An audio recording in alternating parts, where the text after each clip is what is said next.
Welcome to the show, Paige. Hello. So, my favorite question to start off with is, what's your sober date? My sober date is 18th of June 2025. No, 2024, sorry. So you said June 18th? Yeah. Okay. What was going on June 9th or June 17th of 2024? I was getting ready to enter rehab. I was granted funding to 3 months in rehab. So that's what I was doing. I was packing my suitcase, ready to go into rehab. All right. What made you want to go to rehab? Well, 18 months ago, I had my children taken away from me because of my addiction. So I hit the self-destruct button really, and yeah, it just went downhill from there. And then I just woke up one morning and I thought, I can't do this anymore. Like, Christmas just gone, I spent it without the children. So like, I had no decorations up, no tree, nothing, and I thought, I can't do this again. So I turned up at my mum's doorstep on my knees and said, I need some help, and she helped me get into rehab. That's awesome. Not Yeah, It's not awesome that you had to spend Christmas alone, but it's awesome that you decided to go to rehab and you wanted to change your life. Now, yeah. now your accent. Where are you from? I'm from Portsmouth in England. Okay. Yeah, And you were born and raised there? yeah, yeah, all my life. Okay. Where's that in location to like London? It's south of London. It's about an hour away from London. Okay. And you've been there your whole life? Yeah, yeah. It's not very nice here. It's always raining, to be fair. um, so you're from there. Do you have any brothers or sisters, Paige? Yeah, I have two younger sisters and a younger brother, so I'm the oldest of four. Okay. What was the age gap between like your brothers and sister? There's a 4 year gap between one sister. There's a 15-year gap between me and my brother, and my sister's in the other one, in between there somewhere. That's a I'm pretty not big too sure. age Yeah, yeah, definitely 15 years between me and my brother. So all the same parents? no, one sister's got the same dad and mum. The other two have got a different dad. So Okay. So your parents divorced when you were a kid? they was never married, but yeah, they split up when I was about four. And you stayed with your mom? I stayed with my mum until I was about 14, and then I was a bit of a, should we say, lovable rogue? Oh, what? A lovable rogue. I What is that? was, I sort of went off the tracks at about 12, so I was in and out of different like sofa surfing and stuff like that. So yeah, and then I had my own place at 16, so I've been on my own since then, really. All right. So 12 years old, you kind of went off the rails. Yeah, that's when the drinking started. Okay. Okay. Yeah. I was 11 when I started drinking. And then by the time I was 12, I was drinking alcoholically. Yeah, So, by the time I was 13, I'd had my stomach pumped twice at the doctor's, well, hospital. Yeah, so it started getting quite messy then, really. oh, well, I was at 13. Yeah, What were you drinking when that happened? vodka, cider, anything really I could get my hands on.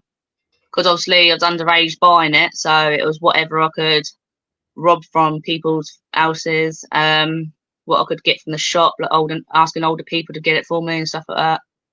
So yeah, And so you were 13 years old when you had your stomach pumped for the first time. yeah, That's really I was I had alcohol poisoning once and I was 16 and I had drank a bottle of Bacardi O in 10 minutes. oh Jesus.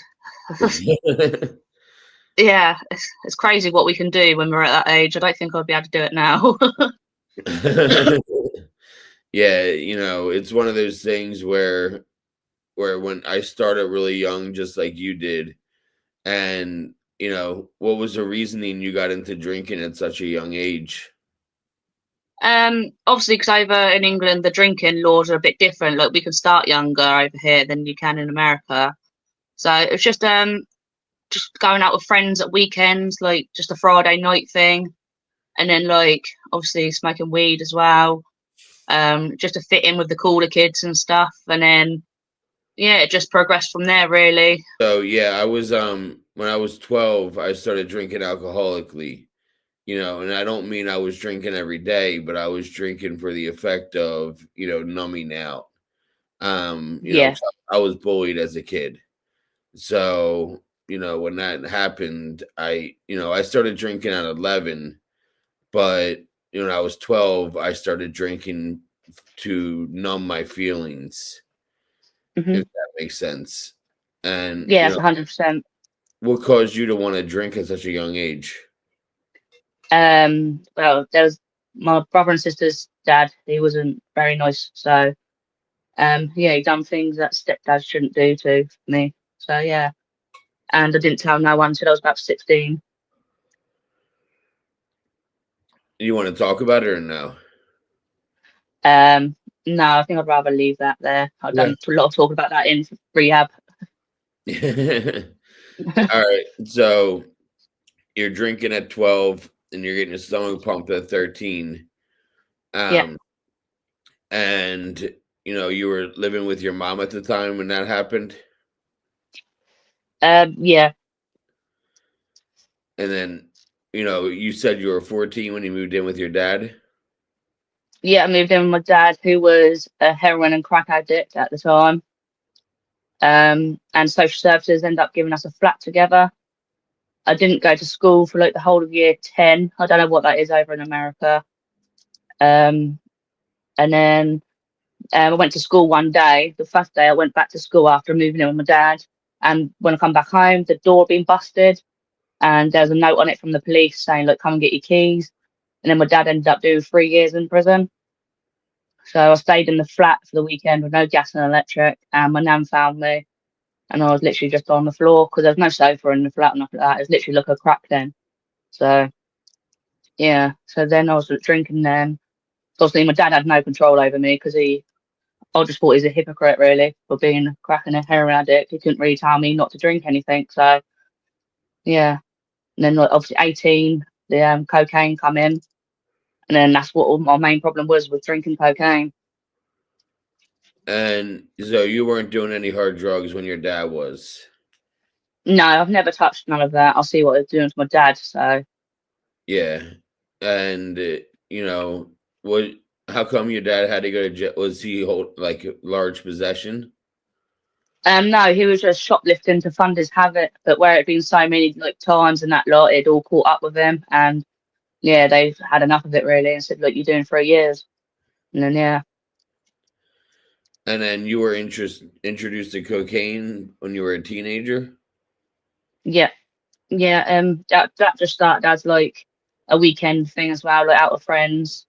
But then drink and cocaine go hand in hand. So it started being whenever I was drinking, I'll go and get a bit of cocaine. Then at like half a gram turned into a gram, and then before I knew it, I was doing stupid amounts. Yeah, I always say that cocaine and alcohol go together like milk and cookies. Yes, yeah, definitely. After one drink, you're like, oh, should we go and get some cocaine? Yeah. Or if you do a line of cocaine, it's like, okay, now I need to have a beer or I need to have a Yeah, shot or a hard drink. yeah, 100%. They definitely would go hand in hand together. So before I knew it, it was just spiraling out of control. And I think it went really bad when I was like 21. So yeah, that's when it like the last 7, 8 years. How old are you now? I'll be 30 next month. Okay, so when you were 21, the drinking escalated. Yeah, yeah. My little boy was 4 years old, and I found out I was pregnant again. And I went for the 20-week scan, and there was no heartbeat. And so I think in my mind, I was acting like everything was fine, but I think in deep down, I knew it wasn't, and I just blocked it all out with drinking and alcohol and drugs. So Now, were you able to stop when you got pregnant when you were with your first kid? yeah, I stopped all the drinking and cocaine, but I was still smoking weed. That's not like I've heard that being recommended when you're pregnant sometimes. Well, to be fair, he is one of the smartest in his class now, so I don't know if he's got me to thank for that or not, but yeah. Yeah, no, But that's then, what I've heard that like because sometimes people have trouble eating when they're pregnant, mhm, and it's yeah. recommended to use cannabis in order to help with your appetite and All right. to help with your mood.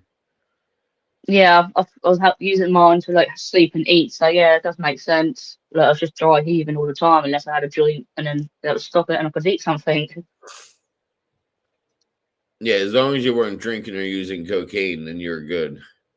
No, I was completely stopped that. But as soon as I give birth, I had a drink in my hand, so but it wasn't too bad. It wasn't until my daughter was born, then that's when I noticed like it was getting out of control. But I didn't do nothing to stop it. Like even they wouldn't stop it for me. Even when social was like threatening to take them away from me, I just thought it was all like one big lie. And then I was trying to like lie and I was trying to like deceive like the social services and stuff like that. And then they finally did take them, and I think it hit me, slapped me around the face really. Now, are you with the baby's dad? No, no, I broke up with him when I got out of rehab after 13 years. So you were together when you got pregnant. Yeah, yeah, we was together, both their dads, same dad. But yeah, 13 years we was together, and then the day after I got out of rehab, I broke up with him. Now, were you guys enabling each other? Yeah, Okay, so he was an addict too then. yeah, I'd say so, but he won't admit it. Yeah, it's hard to admit sometimes. Yeah, definitely. Obviously, it was really hard to do. 13 years is a lot of life. Like we've done, there's lots of good memories there as well as the bad ones. But yeah, Yeah, I've noticed that in the past that it can be really tough to get through a relationship when you're both enabling each other. Um, yeah, I was in a relationship with my first fiance. I'm married now, but I was engaged twice, and my first fiance was bipolar schizophrenic, and was an alcoholic who drank a lot daily, and hmm, I was a drug addict, and we enabled each other for 3 years. Um, yeah, and that ended in suicide. So, you know, we've been friends for 20 years, and we started dating and we got engaged, and it was just, it's earth shattering. yeah. Um, I can when, imagine. when you're codependent and when you're enabling each other. And then I spun out of control after that. And, nothing I can do about it now. I wish I Yeah, would have found recovery, and maybe she could still be alive today. But there's nothing I can do about it. Nothing, no magic words to get her back. And now I'm married, to somebody else, and she's an alcoholic. um, but we're both sober together.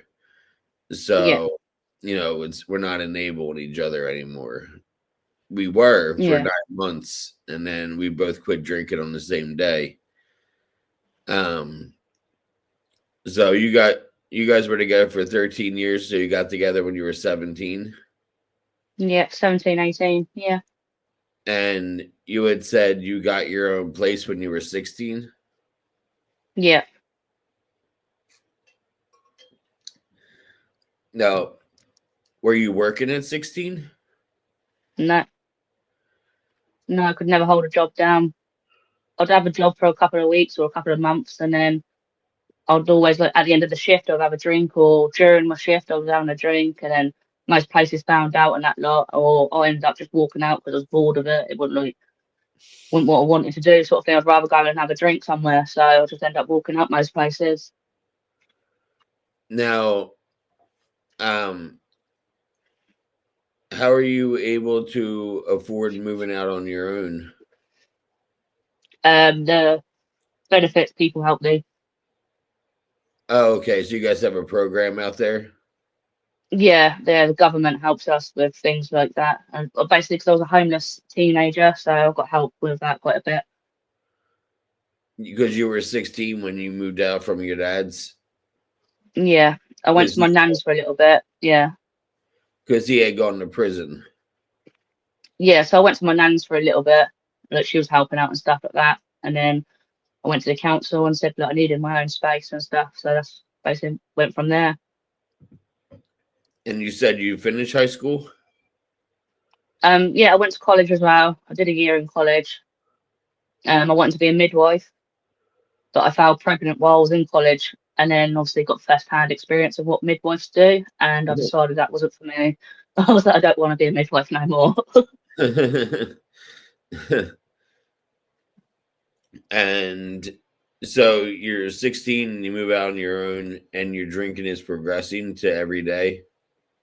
Yeah, yeah, it's pretty much every day. But if, like I said, it was when I was like 21. It was all day, every day, waking up with the shakes, like drinking the last of the can, bit of the can and stuff like that, or the last of the glass.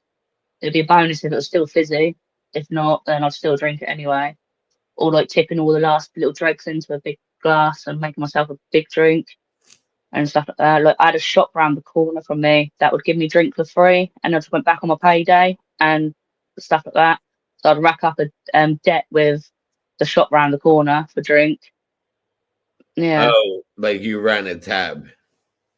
yeah, yeah, with the shop round the corner. So that wouldn't really help. I knew I could just go there when I didn't have no money, and he'd give me a bottle of cider for free until I got paid. Yeah, that's when you know you got a problem, when you have a running tab at the liquor store. Yeah, definitely. And when you run it up to over 100 quid as well, or £100, yeah. And the bottles of cider are £6 each. So yeah. Now, when you say cider, do you mean like a beer? No, like cheap artificial cider. It's not even got apples in it, I don't think. I think it's all chemicals. It's like 3 litre bottles. Um, yeah, it's not very nice stuff. It rots your guts, to be fair. Okay. And But oh, sorry, yeah, at my worst, I think I was doing like 21 litres of it. a Yeah, day? yeah. So yeah, so yeah. At the moment, I feel amazing. Waking up, not wanting to have that urge to drink it. Had you tried quitting at all besides when you were pregnant? Um, I did last year, and I lasted about a month. But in the end, then I stuck because well, I went back to my mum's house, and I was trying to stop, but I was like, starting to lie to my mum, and I was going to the shop, and I was buying one of them ready mixed like cocktail can drinks, and down in one of them at the shop, and then coming back to my mum's, and then I'll say, oh, I've got to go to the shop and go get this, buy another one, down it quickly, then go back, and then she went on holiday for a weekend, and I bought a bottle of cider the day she went on holiday, and I hid it in the underwear drawer, and I was just like sneakily drinking it all the day, sort of thing. And you had said you had another kid in your 20s. Yeah, Were you able to stop drinking then? no, not even they could make me stop. Not as much as I love them. Don't get me wrong, I love them with my heart, like they're my world. But at that time, my addict was stronger than what my love for them was, and so I'd rather listen to the addict on my shoulder than what my kids needed. And that's to this day absolutely, yeah, it makes me feel shit. Now, like I finally realised like what shit life that I've given them so far. But I'm working to get them back at the moment because they're in temporary foster care at the moment. So yeah, I'm just working my ass off to get them back at the moment now. Now, but he came out healthy. Yeah, both of them did. That's good. Yeah, so I was really grateful for that as well. How old are your kids now? I'm 11 and 7. Okay. And when you said you lost them about a year ago, 18 months ago. 18 months ago, Yeah, and that was because social services stepped in. yeah. The school reported being unkept and hardly ever being in school and stuff like that. So I thought I was being a cool mum, just letting them have time off school, like stay indoors and do this and that, and wasn't really thinking about their education sort of thing. And then the school stepped in and noticed it, and yeah, then the social services stepped in and they warned me and they said, look, if you don't pack it in or sort yourself out, we are going to be taking them. And I just thought, nah, you won't take them off of me. Like, I can hide it well enough. And then, yeah, they took them when they was at school. Now, were you doing drugs too, or just drinking? I was doing drink and drugs, And you said cocaine or crack? cocaine, Okay. And when did you start snorting cocaine? How old were you? for that's 17, 18. But it went really badly at 21 with the drink again. How much cocaine were you using a day? Um, it varied. It can be anywhere from a gram upwards. Depends how many people want to give me like a mace and stuff like that.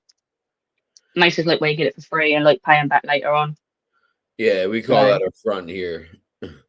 yeah, yeah. So it depends how many people want to give me a front.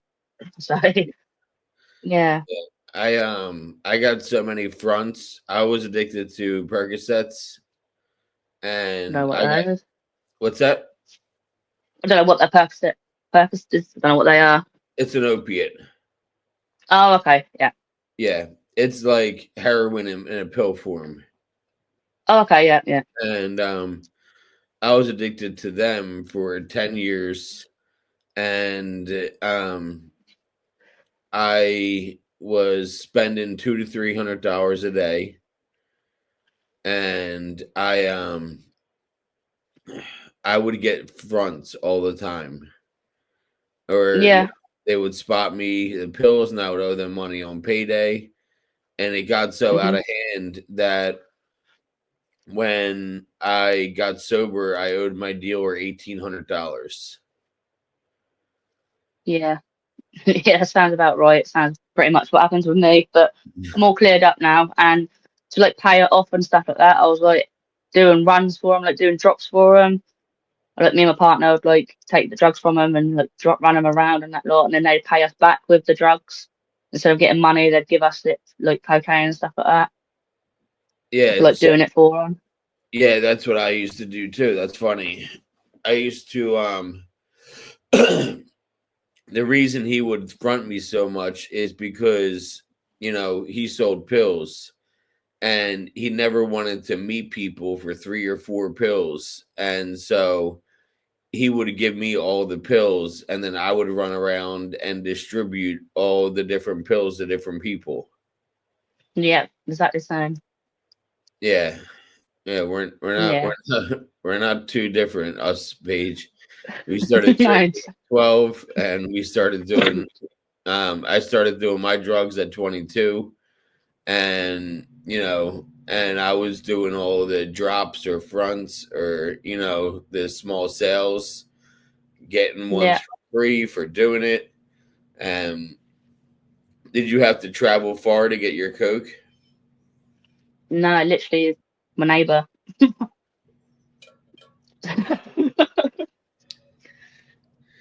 That's not driving too far. No, I was still moaning about it. It was raining now because I had to go outside. So, but yeah, I live in like a high rise block of flats, and so there's like three of them where I'm from, and the middle block was the where I used to get it from, and then I used to live on this block here, so I literally just run across the park, and yeah, I'll get them. Yeah. But I can. There's so many people around here that do it. You can't really get away from it, to be honest. I'm pretty sure it's the same over there, but it's literally on your doorstep wherever you go. So Yep, it's definitely the same here. My neighbor is a drug addict, and yeah, well, I live in an apartment complex, and I am 90% sure he's an addict. Like, I don't know 100% sure, but I'm 90% sure. Um, my office where I'm, talking to you from, I have a window and it overlooks this big grass field in between the buildings because we have one, two, three, four, five, six, eight. We have 8 buildings in our apartment complex, and like he looks like a drug addict. And you know how Mm, you can like spot a drug addict when you see one. yeah, And so definitely. when I first, saw him, I'm like, he looks like an addict. And every day I see him walk through the field to the other parking lot that's behind us where there's less traffic. And then I see him walk back like 5 minutes later. And he has Yeah, a dog, and he usually has the dog with him. But when I see him walk through the field, he doesn't have a dog. yeah, So, he's definitely doing a pick up then. yeah, yep. And, that's because he would only be, out of sight for like 4 or 5 minutes before he's walking back again. Yeah, So, and I said to myself, I know a drug deal when I see one. yeah, yeah, definitely. So I felt when I was in rehab and obviously was allowed to go out for lunch and stuff like that. Like obviously I've been sober for like a month and they stick out like sore thumbs. It was literally absolutely everywhere. And it's crazy to think like how much they do actually stick out and stuff like that. And then you like think yourself like, did I look like that? Did I stick out like that sort of thing? And it's like, 'cause obviously I thought I looked absolutely fine, but now like looking at myself now and 4 months ago, it's completely different. I looked like a skeleton 4 months ago. So like my eyes were all black and like sunken in and stuff like that, and like, I had no, well, I had no. I put on weight. I've noticed that much. I'm not happy about it, but I'm healthier for it. So, Yeah. Do you have one of those before and after pictures?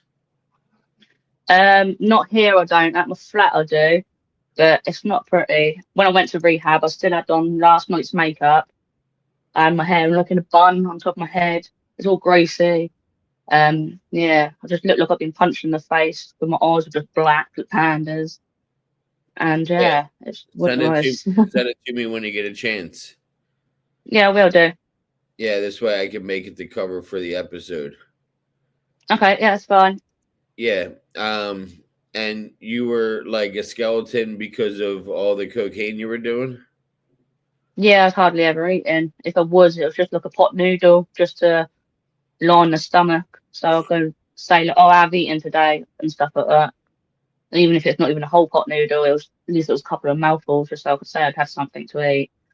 But yeah, it was getting quite bad. And like, the day before I went into rehab, my mum took me out for a meal, and that was a meal that I had to force down. It was awful. Yeah. But I literally I had like one roast potato, a couple of bits of vegetables, and then that was it. I was like, I'm done. No, you went to rehab for 3 months Yeah. and you're drinking. How was your detox off of drinking? Because I know that's never a good detox. I was in a detox house for a week, where I was on Librium. I was on a high dose to start with, and then they lower the dose throughout the week. I don't really remember much that week because it still makes you feel drunk. It gives you really bad jelly legs as well, so you can hardly walk on it. You have to get like driven everywhere because you're not allowed to walk on your own. Yeah. Um, yeah, trying to stay awake on them was pretty awful. I remember falling asleep one night on top of my laptop, and I woke up and had like the keyboard printed on my face. So, yeah, the Librans. Um, yeah, it was quite weird. Yeah, no, I've heard about it in other groups that I'm part of on Facebook. Mm. Um, and when I got sober, they offered me Suboxone, but I turned it down. You guys, I'm sure you guys have Suboxone out there. I'm not too sure. Never heard of it, but probably yeah. Yeah, well, yeah, that's true. It's for opiates, and you were more into cocaine and drinking. Yeah, we got methadone for like opiates and stuff like that over here, I think. Yep, that makes sense. Now, how long do you have to stay sober before you get your kids back? They got a review in March next year. So, and then hopefully, cause in June it'll be a year sober. So hopefully, sometime next year I'll have them back at the end of the year. Fingers crossed, Yeah, because I know how much hard work I've done. I got my fingers crossed all the time. Oh, that's cool. So I got your back page. My fingers are definitely crossed for you. Yeah, I've got a lotus flower on my arm. Obviously, they grow out of muddy situations. But Did you yeah, get that in sobriety? no, weirdly enough, I got it a couple of years ago. But then when I was in sobriety, like going to NA meetings and AAs and stuff like that, they was always talking about a lotus flower, and it was just mad that I already had one tattooed on me. So yeah, and I've got a yin yang on my foot as well. It's got, instead of having the dots on it, I've got little lotus flowers in them. So Cool. just, that must be the higher power like talking through. Yeah. Now, which program do you go to, AA or NA? I do both. I go to both the groups because I like the mixture of it. I like the fact that AA is obviously alcohol, but I like NA because there's alcohol and drugs. Yep. So I like to like mix them up and stuff like that. Yeah, I do NA. Yeah. And I do Gamblers Anonymous also. All right. Yeah, I So, had a friend in rehab that went to GA. yep, I do GA every Saturday and Sunday. Oh, nice. And, I enjoy it because I just quit gamble on July 13th. Oh, well And done. and right now it's like football's on, um, you know, baseball's not on, basketball's on, hockey's on. So, and my addiction was betting on sports. All So right. I decided to take a break from sports for the year. And you know how they say to not be in a relationship for the first year of your recovery? Yeah. I'm not watching sports for the first year of my recovery. Oh, fair enough. Yeah, and that's not their rule or anything. It's just something I decided on that I figured is, going to be beneficial for me. Yeah, there's quite a lot of people in the rehab that made up like they're not going to do this for the first year, or like some people saying that they weren't going to like have sex for the first year, not getting in relationships and stuff like that. And so yeah, but when I was in rehab, the football was on over here, and that was like, usually an excuse to go to the beer gardens and stuff like that. And so that was quite hard, like watching it in rehab. So it didn't have the Yeah. same effect really. Now, your ex, you guys broke up when you got out of rehab. Was it because his drinking was still there? Yeah, I did say to him if he can sort it all out, maybe a couple of months down the line, we can see where it's going. And I know he is doing better for himself. So yeah, I but like to think I so. think it was mainly to focus. It's mainly to focus on myself because obviously it's a lot coming out of rehab. It's a lot more hard work as well because you're not in that safe bubble anymore. Like your Yeah. bubble's being popped and you're in the real world. And I Yep. didn't want to like slip back into old habits and stuff like that. So yeah, I thought Which it was is for the easy best to to do. end it. Yeah, it's very easy to do. Obviously, you got to get your hard days as well. Yep. Well, I appreciate you sitting down, Paige, and good luck with getting your kids back. I really hope you could stay sober. And it's important to have this mindset of staying sober for yourself, and then Hmm. everything else will line up. If you try staying sober for your kids, it's not going to work longevity wise. Yeah, But when you're staying sober for yourself and the benefit is getting your kids back, then that having that mindset will help you, further down the line. yeah, 100%. So, Yeah, well, I appreciate recovery you. comes first. Recovery comes first, and everything else will fall in the line. Yeah, So, well, thanks again, Paige. I really appreciate you sitting down with me today and telling your story. thank you. No worries. Thank you. It's been a pleasure.